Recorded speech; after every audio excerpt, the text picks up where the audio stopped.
¿Has llegado alguna vez a casa y has tenido esa sensación de que algo no cuadra? No puedes explicarlo, no tienes pruebas, no hay nada que parezca raro, pero dentro de ti algo empieza a sonar como una alarma suave, como una voz que te dice abre los ojos, que esto huele mal. Eso fue exactamente lo que me pasó aquel jueves. No un sábado por la noche, no un festivo.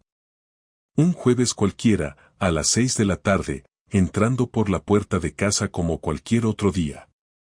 Pero antes de eso, déjame ponerte en contexto muy rápido. Me llamo Rubén, tengo 42 años, y vivo en Zaragoza. Trabajo como técnico en una empresa de mantenimiento industrial, de esos que llevan botas con puntera metálica y manos negras de grasa. No tengo tiempo para paranoias ni para novelas. Llevo 11 años casado con Lucía, y si me hubieses preguntado hace un mes, te habría dicho que éramos estables. Sin fuegos artificiales, pero estables. Yo pensaba que eso era suficiente. Pero ese día, llegué antes de lo previsto. Me tocaba turno partido, pero el cliente canceló la segunda parte del trabajo, así que recogí las herramientas y me volví a casa con la idea de meterme una ducha, tumbarme en el sofá, y ver el partido del Zaragoza sin que nadie me molestara. Entré con la copia de llaves porque asumí que Lucía aún estaría trabajando. O eso creía. La puerta no estaba cerrada con doble vuelta. Pequeño detalle, pero lo noté. En casa siempre echamos las 2 vueltas del pestillo cuando estamos dentro. Entré en silencio, más por costumbre que por sospecha. Me quité las botas en la entrada, crucé el pasillo, y en ese momento escuché algo. No eran voces. Era música. Jazz, para ser exacto. De esa música que nunca hemos puesto en casa. No es que odiemos el jazz, pero simplemente no forma parte de nuestro día a día. Demasiado sofisticado para nosotros. Y eso ya me hizo fruncir el ceño. La música venía del salón, pero las luces estaban apagadas. Me acerqué despacio, sin saber por qué iba tan lento, como si no quisiera interrumpir algo que no tenía que estar pasando. Y ahí estaba. Lucía. Mi mujer. Sentada en el suelo del salón, rodeada de velas, ni idea de dónde las había sacado, con una copa de vino en la mano, descalza, con una camisa que no era suya. Ni mía. Una camisa de hombre, demasiado grande, demasiado reciente. Estaba sonriendo. A la nada. No a alguien. No hablaba con nadie. Estaba sola. O eso parecía. Me quedé quieto, sin decir nada. Fue solo unos segundos, pero me parecieron minutos. Cuando por fin notó mi presencia, pegó un respingo, como si la hubieran pillado robando. Su cara se transformó en tiempo real. De sorpresa a pánico, de pánico a falsa tranquilidad. Rubén. Pensaba que llegabas a las 9, dijo, como si eso arreglara algo. ¿Qué coño haces? Le solté, sin pensar. Ella miró alrededor como buscando una excusa en el suelo. Dejó la copa sobre la alfombra, se puso en pie de golpe y se acomodó la camisa. Demasiado tarde. Ya había visto lo que tenía que ver. Necesitaba relajarme. Ha sido una semana de mierda y ahí se quedó. En esa frase sin final. No entré en cólera. Ni grité. Ni armé un escándalo. Solo me quedé allí, parado, mirando todo. Las velas. La música. La camisa. Y sobre todo, la manera en que ella me miraba, como si yo fuera el intruso en una escena que no me pertenecía. Y lo peor, olía a perfume de hombre. Uno caro. No era mío. Ni del tipo de sus pacientes. Lucía es fisioterapeuta, y su clínica está llena de señoras mayores con rodillas destrozadas. No hay margen de error aquí. ¿Ha estado alguien aquí? Pregunté, con una voz que ni yo reconocí. Ella dudó. Ese segundo de duda lo fue todo. Pudo haberme dicho que no. Pudo haberse inventado una historia. Pudo haber hecho cualquier cosa. Pero se quedó callada, con la boca entreabierta, buscando una salida que no existía.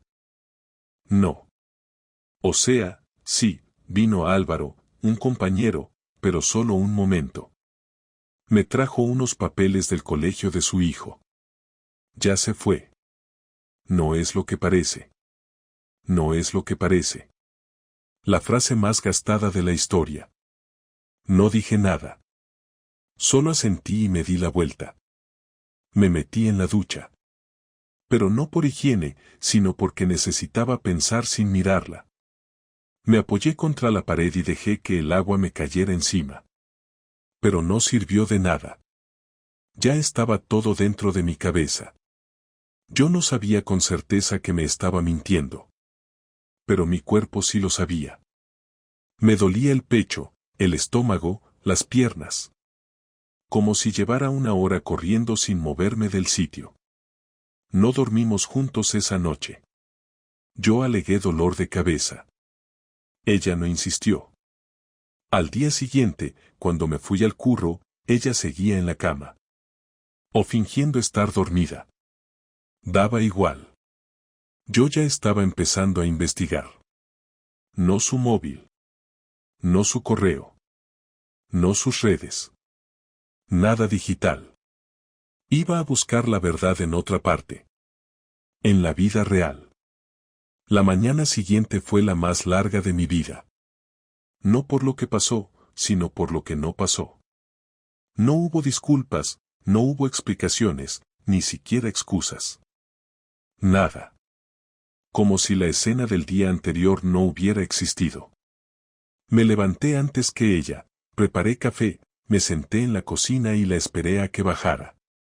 Pero no bajó. Se quedó arriba hasta que yo me fui. No sé si por cobardía o por estrategia. Solo sé que ese silencio me confirmó algo que no quería admitir, que había una historia detrás de todo eso y que yo no formaba parte. Fui al trabajo, pero no hice nada. Mis compañeros notaron que estaba apagado, uno incluso me preguntó si había tenido una discusión con Lucía, y solo le respondí que no había dormido bien. Mentí sin pensar, y eso fue lo más raro. Nunca me había salido tan fácil mentir, como si algo dentro de mí ya supiera que estaba entrando en otra etapa, una donde iba a tener que guardar todo para mí si quería saber la verdad. Así que me quedé sentado frente al ordenador, con la pantalla encendida y el ratón inmóvil, repasando mentalmente lo que había visto. La camisa, las velas, la música, su reacción. Todo eso podía tener una explicación, pero lo que no podía explicarse era su cara.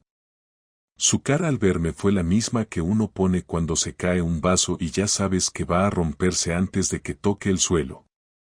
Volví a casa a la hora de siempre. No antes, no después. No quería repetir lo del día anterior, porque ya había entendido que la sorpresa no jugaba a mi favor. Y al entrar, todo parecía normal. Otra vez, lo de siempre.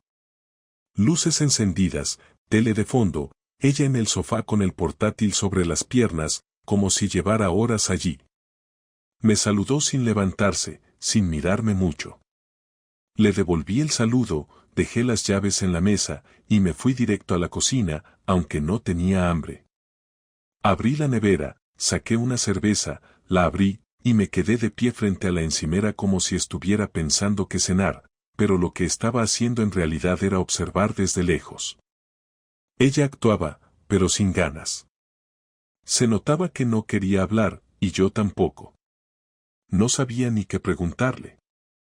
Si le preguntaba algo, me iba a mentir, y si no lo hacía, me iba a volver loco con las ideas en la cabeza. Al día siguiente, me tomé el día libre sin decirle nada. Aproveché que ella trabajaba en horario partido y que salía al mediodía para comer en casa. Fui al bar de enfrente, me pedí un café solo y me senté en la terraza, con vista directa al portal. Pasaron 10 minutos. 20. 40.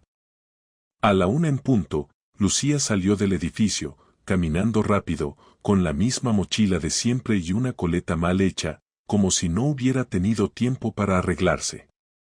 Todo parecía normal, salvo que no se fue hacia la clínica. Caminó en dirección opuesta, por una calle que no llevaba a ningún sitio lógico. La dejé alejarse unos metros, pagué el café y la seguí a distancia, sin disimulo exagerado, pero lo justo para no ser evidente. No soy un experto en estas cosas, pero tampoco soy idiota. Aprendí a leer las señales. Lucía caminó 4 manzanas y giró en una calle estrecha, donde hay una cafetería moderna, de esas que ponen nombres en inglés a los cafés y tienen sillones viejos para que parezca vintage. Entró sin mirar atrás. Yo no entré. Crucé la calle y me senté en el banco de la parada de bus. Desde ahí se veía la puerta. A los 3 minutos exactos, salió un hombre. Alto, barba bien recortada, camisa blanca remangada, vaqueros ajustados. Parecía sacado de una puta revista. Miró hacia los lados, entró, y no volvió a salir en la siguiente hora. Yo me quedé ahí, quieto, con las manos sudadas, mirando la puerta cerrada. No podía hacer nada. No podía entrar y montar un escándalo, no podía pedirle explicaciones en ese momento, y sobre todo, no podía seguir actuando como si nada. Me dolía más no saber que saberlo todo de golpe. Esa incertidumbre fue peor que cualquier confirmación. Después de una hora, ella salió. Sola. Caminó en dirección a la clínica, como si ahora sí fuera a trabajar. Y entonces entendí que lo tenía todo organizado. Ese café no era una coincidencia, ese tipo no era un amigo. Era parte de una rutina que yo desconocía. Una rutina que encajaba con las mañanas que decía tener reuniones de equipo, con los días que llegaba tarde por una paciente complicada, con los cambios de humor repentinos. Volví a casa, me duché, me cambié y esperé a que ella volviera del trabajo como si yo acabara de llegar también. No le dije nada. Me senté a cenar con ella. Comimos en silencio. Ella no preguntó cómo me había ido el día. Yo tampoco. No hacía falta. Había algo en el ambiente, una especie de tensión contenida, pero sin explosión. Dormimos en la misma cama, pero a años luz de distancia. Esa noche no pude cerrar los ojos. Me pasé las horas pensando en quién era él, cómo lo conoció, desde cuándo, y sobre todo, ¿por qué? ¿Qué carajo le faltaba en esta casa que tuvo que ir a buscarlo fuera? ¿Y por qué yo, que siempre he sido directo, me estaba callando todo eso? El día siguiente fue viernes. Ella volvió a salir temprano, con su mochila, su café en termo, su beso en la mejilla rápido como siempre. Y ahí fue cuando decidí que necesitaba ayuda. No de un amigo, no de un familiar. De alguien que no sintiera lástima por mí. No quería que nadie me mirara como víctima. No estaba listo para que me abrazaran ni me dijeran que lo sentían. Solo quería saber la verdad, toda, sin adornos, sin interpretaciones. Y aunque me costaba admitirlo, estaba considerando contratar a alguien.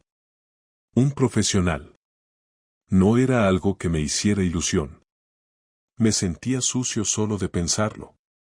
Pero después de ver cómo ella salía cada día a cumplir con ese papel de mujer trabajadora y esposa agotada, mientras organizaba cafés clandestinos con otro, entendí que mi orgullo no valía más que mi salud mental.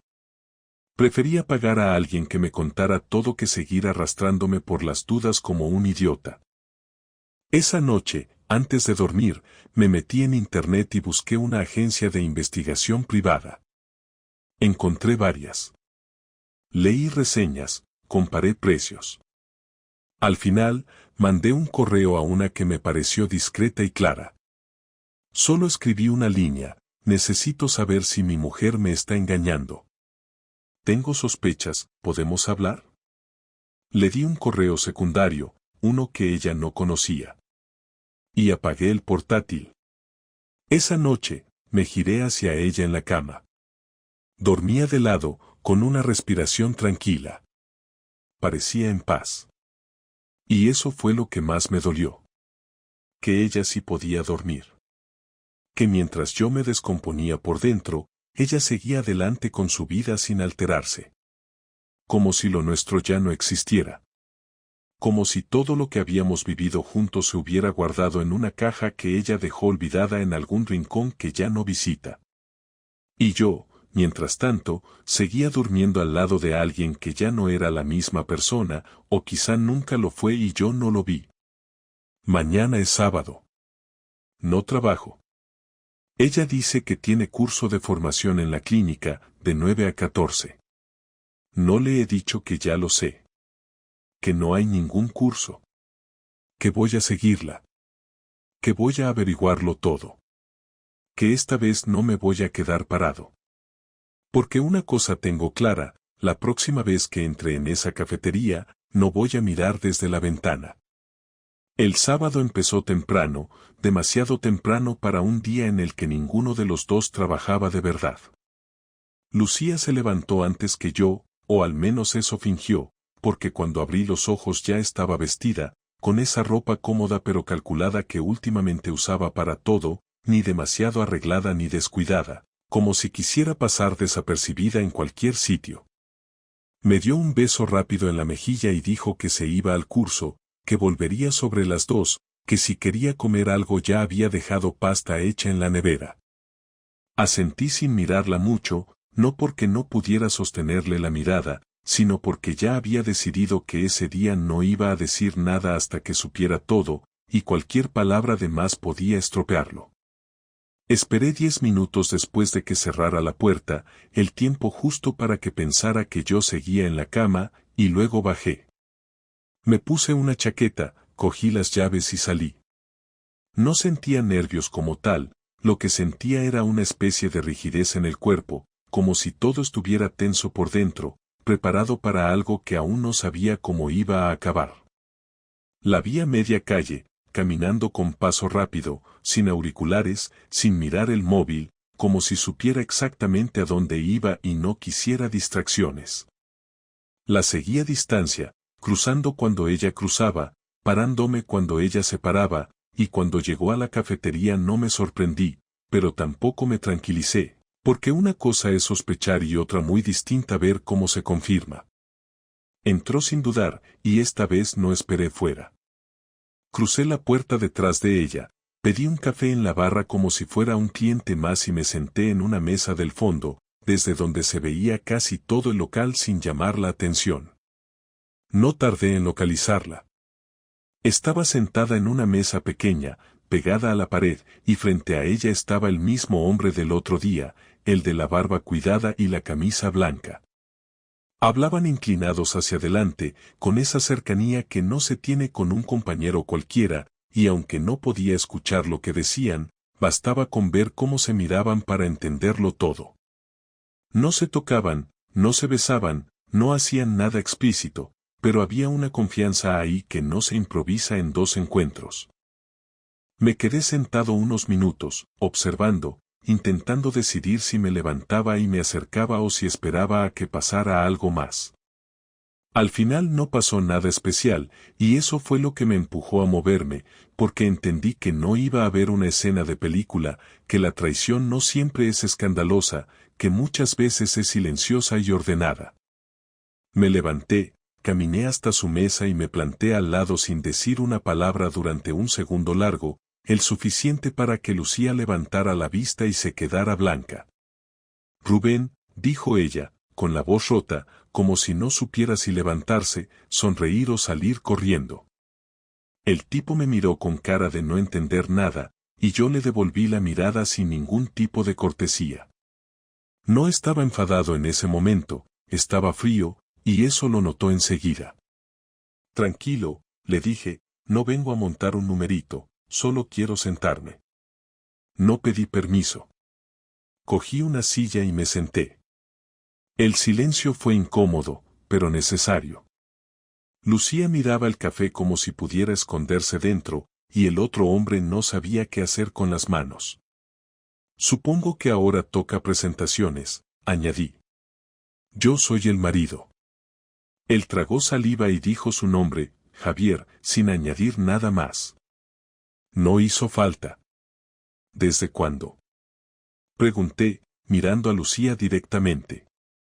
Ella tardó unos segundos en responder, y ese retraso me confirmó que no estaba preparada para ese momento, que había planeado muchas cosas pero no esto.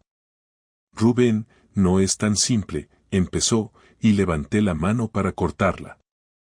No me cuentes historias, dime desde cuándo. Desde febrero, dijo al final. Más o menos. Febrero. Hice cuentas rápidas. Meses. No semanas. Meses enteros de mentiras normales, de cenas compartidas, de noches durmiendo juntos mientras su cabeza estaba en otro sitio. Noté como algo se me cerraba en el pecho, pero seguí hablando.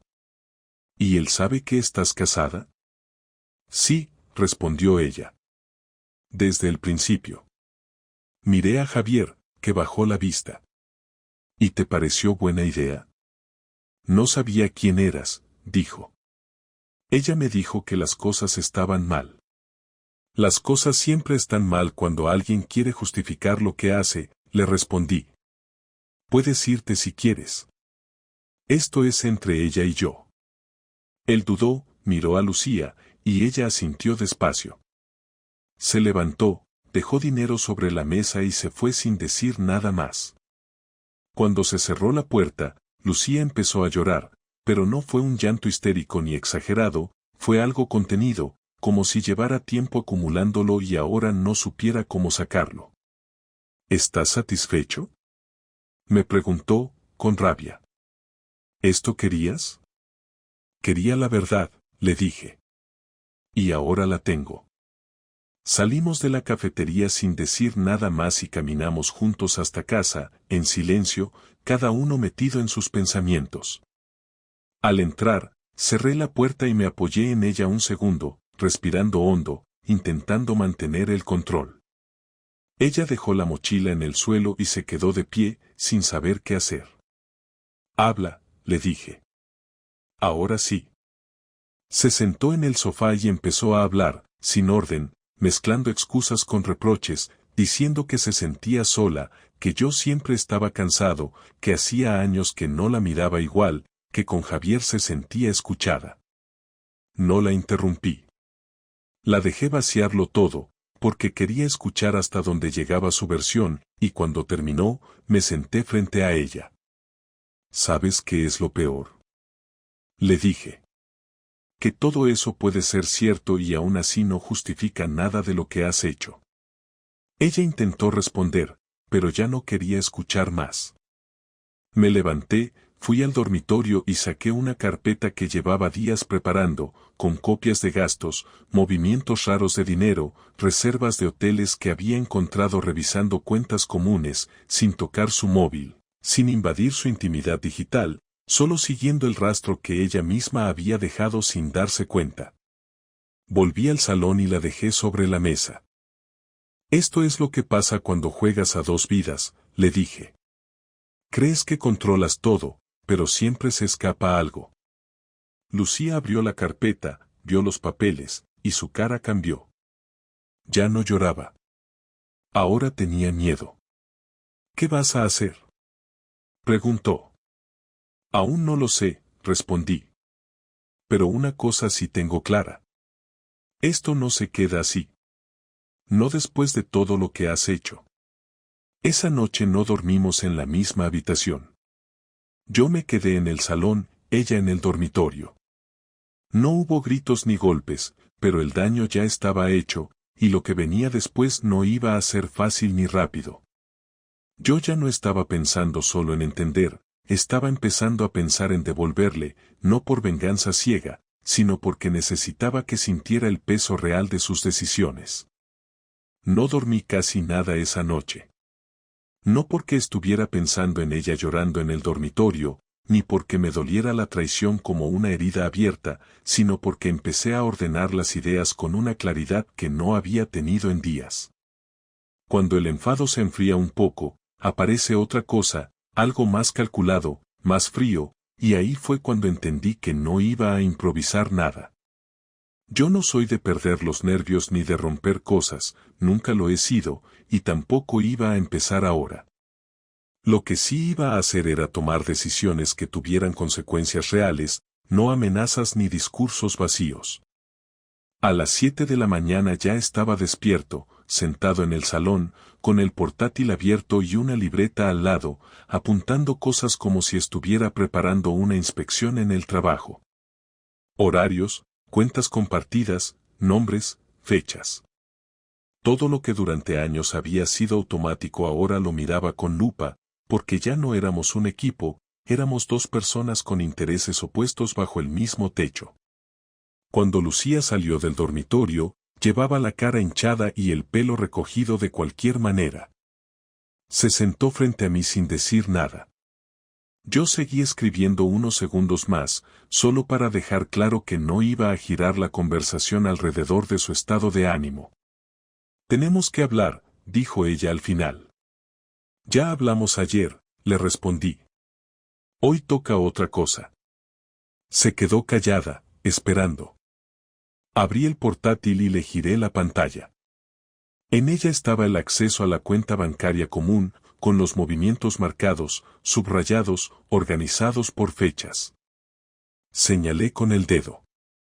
Esto es dinero de los dos, le dije. Y aquí hay gastos que no tienen nada que ver con la casa ni con la vida que se supone que compartimos. Ella miró la pantalla y no negó nada. Ese silencio fue más sincero que cualquier explicación. A partir de hoy, continué, esa cuenta se congela. Cada uno tendrá la suya. Ya he hablado con el banco. No puedes hacer eso sin avisar, dijo, con un hilo de voz.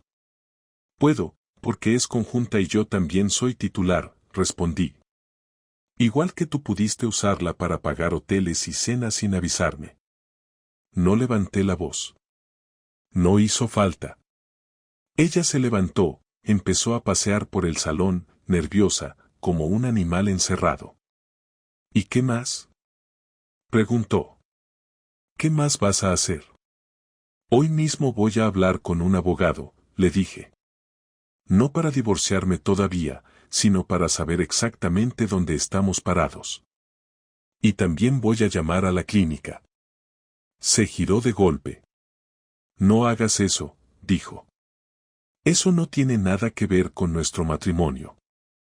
Tiene que ver con las mentiras, le respondí. Porque a mí me has mentido como marido, pero allí has mentido como profesional. No le expliqué más. No necesitaba hacerlo. Ella sabía perfectamente que había usado horarios de trabajo para verse con Javier, que había puesto excusas falsas, que había comprometido su puesto por algo que no tenía nada que ver con su carrera. No iba a exagerar nada ni a inventar historias, solo iba a decir la verdad, y eso ya era suficiente. Salí de casa sin esperar respuesta. Fui directo al banco primero, a firmar los últimos papeles, y luego al despacho del abogado, uno que me habían recomendado hace años por un tema laboral. Le conté todo sin adornos, sin dramatizar, como quien explica un problema técnico. Él me escuchó, tomó notas y me dijo exactamente lo que podía hacer y lo que no, con tiempos y consecuencias. Salí de allí más tranquilo, no porque me gustara lo que venía, sino porque ya no estaba a ciegas. La llamada a la clínica fue breve. Pedí hablar con la directora, me identifiqué como el marido de Lucía y le expliqué que había detectado irregularidades en los horarios y que quería dejar constancia por escrito. No pedí sanciones ni despidos, solo dejé la información. Ella me dijo que lo revisarían. Colgué sin más. No sentí alivio ni culpa. Sentí que había equilibrado un poco la balanza. Cuando volví a casa, Lucía estaba sentada en la mesa de la cocina, con el móvil en la mano, pálida. Me han llamado, dijo. Saben que he mentido con los horarios.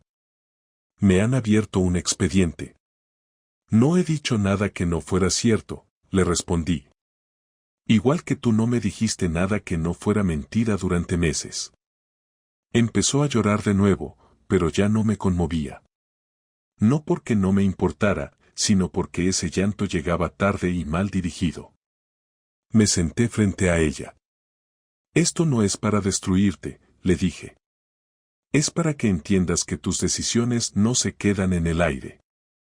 Que afectan a la gente que tienes alrededor. ¿Y Javier? Preguntó. ¿También vas a ir a por él? No lo necesito, respondí.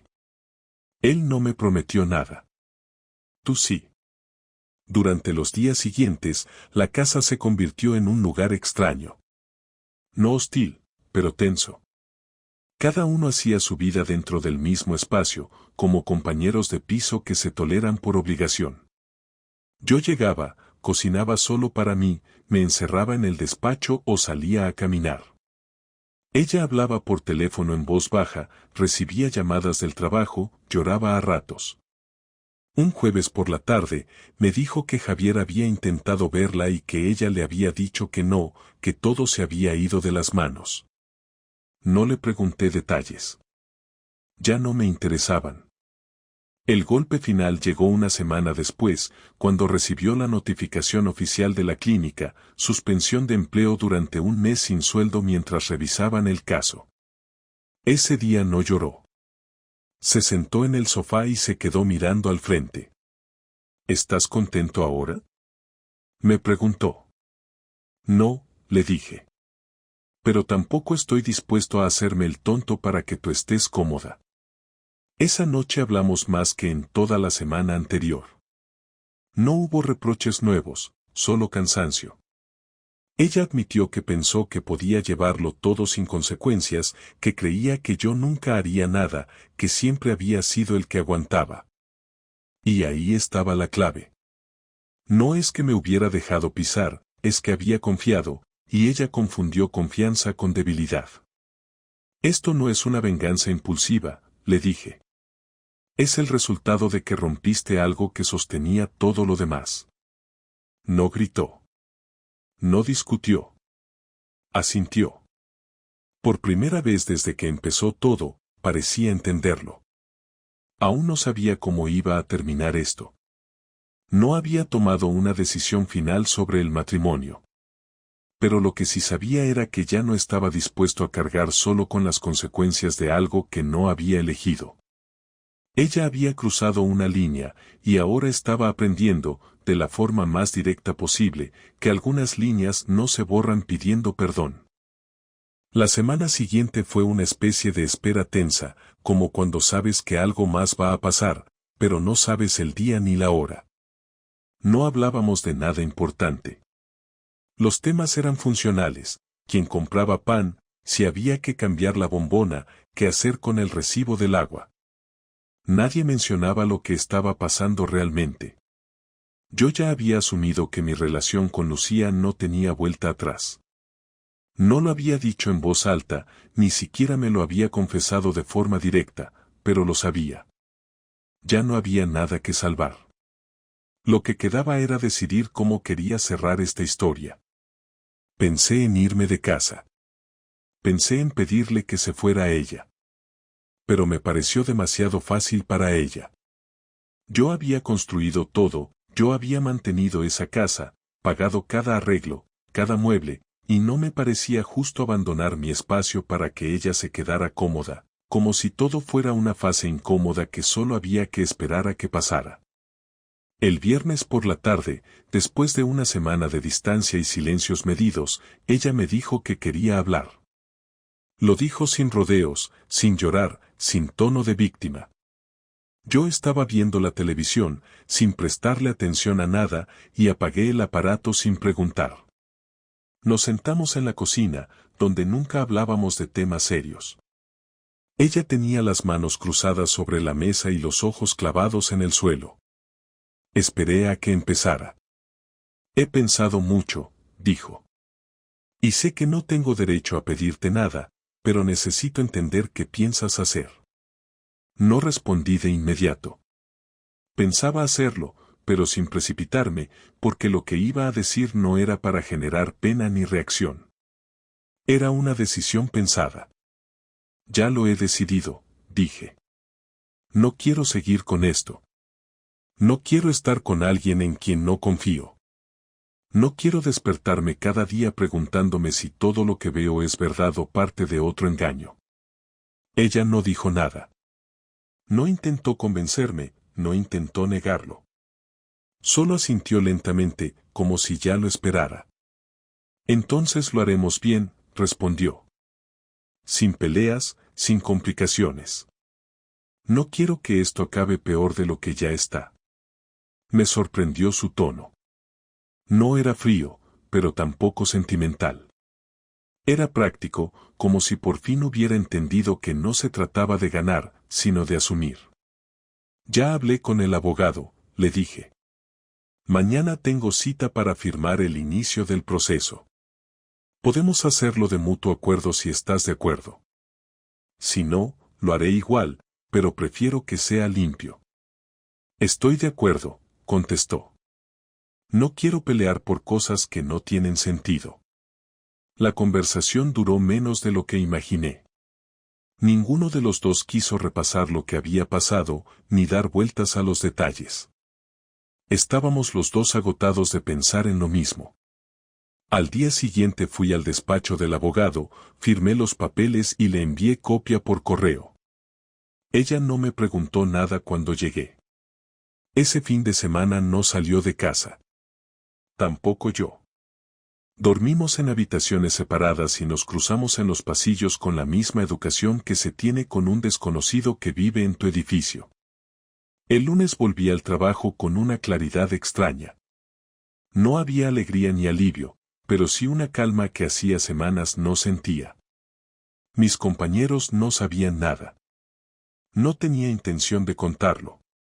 No porque me avergonzara, sino porque no quería convertir mi vida en un tema de conversación de comedor. Yo no necesitaba comprensión ni aplausos. Lo único que quería era recuperar algo de control sobre mi rutina. Esa tarde, mientras revisaba un informe, me llegó un mensaje de un número desconocido. Decía, ¿eres Rubén? Me gustaría hablar contigo. Es sobre Lucía. Pensé en ignorarlo, pero algo me dijo que lo respondiera. Contesté con un sí, ¿quién eres? Y al minuto recibí una respuesta, soy Sandra. Trabajo en la clínica. ¿Podemos vernos hoy? Es importante. Le dije que sí, que podía a las 7 en un bar que había cerca de la oficina. No sabía qué esperaba, pero algo me decía que no era casualidad. A las 7 en punto entré en el bar, pedí un café y esperé. A los 5 minutos entró una mujer de unos 30 y pocos, pelo corto, bata colgando del brazo, cara de cansancio. Se presentó, se sentó, y fue directa al punto. No quiero meterme en tu vida, pero creo que tienes que saber algo más. Le pedí que hablara sin rodeos.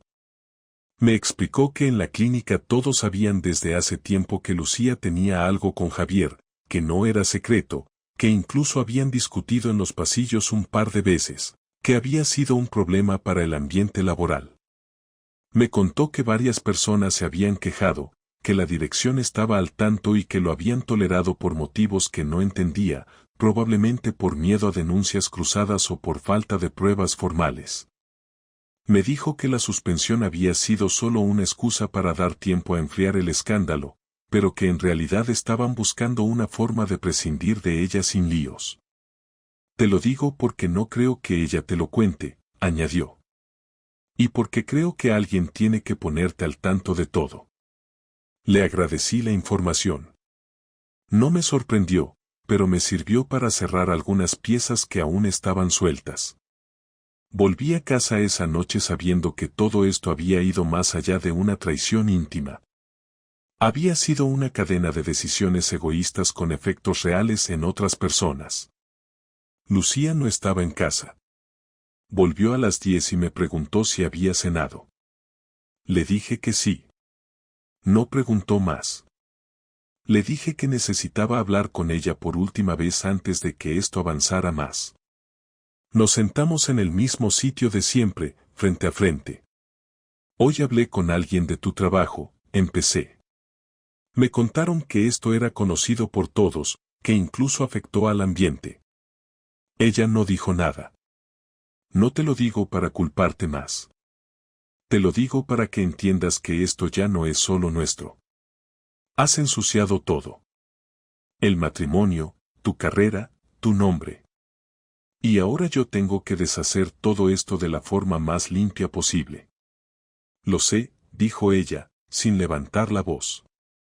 Y te juro que no pensé que iba a llegar tan lejos.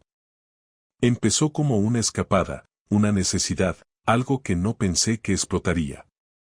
No me interesa lo que necesitabas, respondí. Yo también necesitaba muchas cosas, y no me fui con nadie.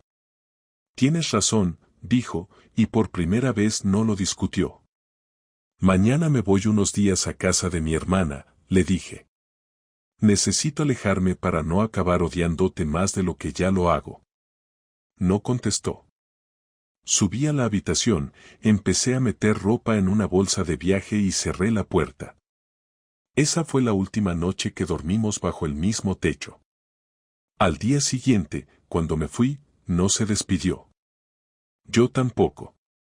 Dejé la llave encima de la mesa del salón y salí. No sentí alivio.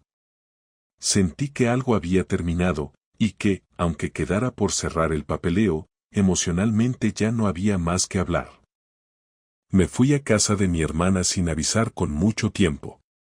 Le mandé un mensaje por la mañana mientras tomaba café en una gasolinera y me respondió enseguida que fuera, que me quedara el tiempo que necesitara, que no tenía que explicarle nada. No quise contarle los detalles al principio, pero bastó con que viera mi cara al llegar para entender que no se trataba de un problema de trabajo ni de una discusión puntual. Me dejó las llaves, me enseñó el cuarto de invitados y no preguntó nada más, como hacen los que ya saben que las preguntas sobran cuando estás a punto de romperte por dentro. Pasé los primeros días sin hablar casi con nadie. Apagaba el móvil por horas y solo lo encendía para revisar correos o atender cosas del trabajo. No me interesaban las redes ni los mensajes de conocidos que no sabían nada pero igual preguntaban cosas genéricas, como si un «¿cómo vas?» pudiera contener la respuesta real. Me levantaba temprano, salía a caminar solo, comía por compromiso y dormía lo justo, con interrupciones cada 2 horas. No era dolor lo que sentía, ni rabia. Era una especie de desorden interno, como si todo lo que había tenido una estructura ya no sirviera y ahora tuviera que reconstruirme sin referencias. Al cuarto día, Lucía me mandó un mensaje. Solo decía «¿puedes hablar?». Lo leí sin responder durante horas. Por la noche, mientras cenaba con mi hermana, se lo mencioné. Ella dejó los cubiertos sobre el plato y me miró serio. No sé lo que ha pasado exactamente, dijo, pero si estás así es porque fue grave. Y si fue grave, no tienes por qué hablar ahora. Quiero cerrar esto, le respondí. No para arreglar nada, pero sí para terminarlo bien.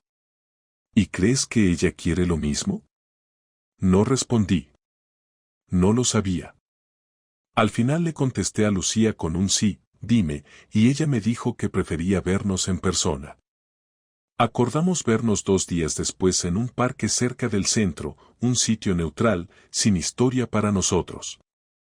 Llegué 5 minutos antes. Ella ya estaba sentada en un banco, sin maquillar, con ropa cómoda. Me senté a su lado sin tocarla ni mirarla de frente. Esperé a que hablara. Se tomó su tiempo. Empezó despacio, sin dar vueltas. Dijo que había empezado a hacer terapia, que llevaba 2 sesiones, que lo hacía por su cuenta, no por mí ni por nosotros, porque necesitaba entender por qué había hecho lo que hizo. Me habló sin intentar justificarse. Dijo que se sentía vacía, que no sabía qué buscaba cuando empezó con Javier, que pensaba que era algo físico, que luego se convenció de que era afectivo, Pero que ahora se daba cuenta de que en realidad no era ninguna de las dos cosas, que simplemente estaba huyendo de sí misma y que me arrastró a esa huida. Escuché todo sin interrumpir. No porque me pareciera útil, sino porque sentía que ella necesitaba decirlo. No espero que me perdones, dijo al final. Pero quería decirte que lo que pasó no tiene que ver con lo que tú hiciste o dejaste de hacer. No fuiste tú. Fui yo. No supe cuidarte, ni cuidarme. Eso lo sé, le respondí. Hace tiempo que lo entendí. Pero no cambia nada. Ella asintió. Me miró por fin. Tenía los ojos rojos, pero no estaba llorando. Se notaba que ya había llorado antes de llegar. Me gustaría que esto no terminara con odio, añadió. No quiero que si algún día coincidimos, no podamos saludarnos. No te odio, le dije. Pero tampoco tengo ningún interés en mantener ningún tipo de relación. Ni ahora ni más adelante. Para mí esto terminó en el momento en que decidiste mentirme y dormir tranquila con ello. Lo que estás haciendo ahora, venir a darme explicaciones, hablar de terapia, pedir una despedida limpia, todo eso está bien, pero llega tarde. Es como intentar cerrar bien un libro después de haber arrancado la mitad de las páginas. No se defendió. Bajó la vista. Nos quedamos en silencio unos minutos. Luego se levantó, me dio las gracias y se fue. No la vi girarse. No esperé a que se alejara. Me quedé en ese banco otros 10 minutos, sin pensar en nada, con la cabeza en blanco. Al volver a casa de mi hermana, me encerré en la habitación y me puse a escribir todo en un documento, no para publicarlo ni para que alguien lo leyera, sino porque necesitaba sacar todo lo que tenía dentro. Escribí sin detenerme durante más de 2 horas. Cuando terminé, cerré el archivo sin guardarlo. Solo necesitaba vaciarlo, no conservarlo. Un mes después firmamos el divorcio. Fue rápido, sin complicaciones. El abogado se encargó de todo. Ella no pidió nada. No discutimos por los muebles ni por las cuentas ni por nada que quedara pendiente. Lo que no quisimos dividir, lo dejamos en un trastero y acordamos donarlo. No hubo abrazos, ni últimos gestos de cariño. Solo firmamos, nos dimos la mano y nos fuimos por separado. Ese mismo día volví a mi casa. Había estado vacía durante semanas, pero no me molestó. Saqué sus cosas del armario, empaqué todo en cajas y las dejé en el trastero. No las tiré, pero tampoco las toqué más. Cambié las sábanas, moví el sofá, compré un par de cosas nuevas para la cocina. No para empezar de cero, sino para sentir que el espacio era mío otra vez. Ahora, cuando alguien me pregunta por Lucía, solo digo que ya no estamos juntos. No doy detalles, no necesito hacerlo. Algunos amigos cercanos lo saben todo. Otros ni preguntan. Me he dado cuenta de que uno no necesita que todos entiendan su historia, solo necesita entenderla uno mismo. Lo que aprendí de todo esto no es que hay que desconfiar, ni que hay que tener el control, ni que el amor no existe. Lo que aprendí es que no puedes dar por sentada la lealtad de nadie, por mucho tiempo que lleves compartiendo techo, cama o apellido. Las personas cambian, a veces sin avisar, y uno tiene que estar preparado para no perderse en el proceso. No me arrepiento de haber confiado. Me arrepiento de no haber visto antes lo que estaba frente a mí. Pero eso también es parte del aprendizaje. Me costó asumirlo, pero lo que pasó me hizo más consciente de mí mismo. Ya no vivo esperando a que todo vuelva a ser como antes. No quiero que vuelva a ser como antes. Quiero algo distinto, algo claro, algo donde no tenga que mirar señales ni interpretar silencios. No sé si volveré a confiar de la misma manera, pero tampoco estoy cerrado a nada. Estoy reconstruyendo mi vida, paso a paso, sin prisa. Esta historia terminó. No como quería, pero como tenía que terminar.